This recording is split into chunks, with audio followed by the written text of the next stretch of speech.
వేల మందికి ఉద్యోగాలు వస్తాయి. దానికి ముఖ్యమంత్రి గారు యాక్సెప్ట్ చేశారు. దానికి కొంత చేయటానికి కూడా ఫండ్ కూడా యాక్చువల్గా ముఖ్యమంత్రి గారు శాంక్షన్ చేశారు.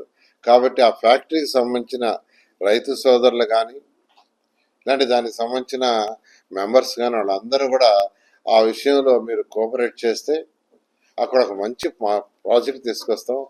ఆ ప్రాజెక్ట్ తీసుకొస్తే ఎన్నో వేల మందికి ఉద్యోగాలు వస్తాయని నేను అందరినీ అప్పీల్ చేస్తున్నా. దాన్ని వీలైన తొందరలో ఆ సమస్యని సాల్వ్ చేయండి. ఎయిర్పోర్ట్కి ఉన్న ల్యాండ్ సమస్యని కలెక్టర్ గారు ప్రజాప్రతినిధులు సాల్వ్ చేశారు. అది సాల్వ్ అయింది. దాన్ని యాక్చువల్గా రాష్ట్ర ప్రభుత్వాన్ని పంపించారు. ఇప్పుడే చెప్పారు ఫైలు ఎక్కడుందో నాకు చెప్తే నేను ఫాలోఅప్ చేసి క్యాబినెట్లో అప్రూవ్ చేయిస్తానని.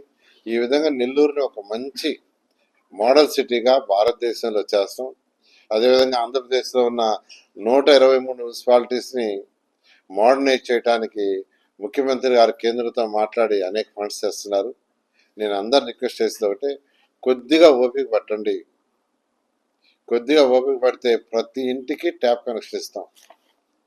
వీలైనంత డెన్సిటీ ఉన్న పాపులేషన్ ఉన్న ప్రతి మున్సిపాలిటీలో ప్రతి డ్రైన్ని కన్స్ట్రక్ట్ చేయడం జరుగుతుంది.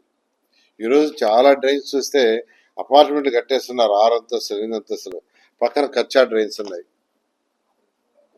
అంటే గత ప్రభుత్వం అటు పట్టించుకొని వదిలేసింది. జనరల్గా ఒక మున్సిపాలిటీలో ప్రజలు కోరుకునేది ఫస్ట్ తాగటానికి చక్కటి వాటర్, అదైన తర్వాత ఇళ్ళ సాలిడ్ వేస్ట్ వచ్చే చెత్త చెదారు ఏ రోజు కారోజు తొలగించాలా. అదేవిధంగా యూజ్డ్ వాటర్, బాత్రూమ్ టాయిలెట్ కిచెన్లో వచ్చే వాటర్ బయటకు వెళ్ళిపోవాలి.